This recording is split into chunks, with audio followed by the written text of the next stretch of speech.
Okay, if you're asking about can I buy stocks without a broker, absolutely. And it's become more and more popular with the internet and the different sites that are out there.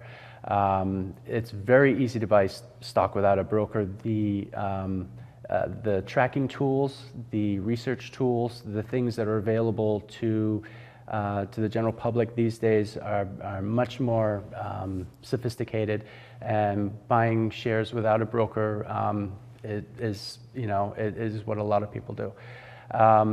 What a broker can give you is some advice and their opinion and their read on what the market is doing. Sometimes that's valuable for people.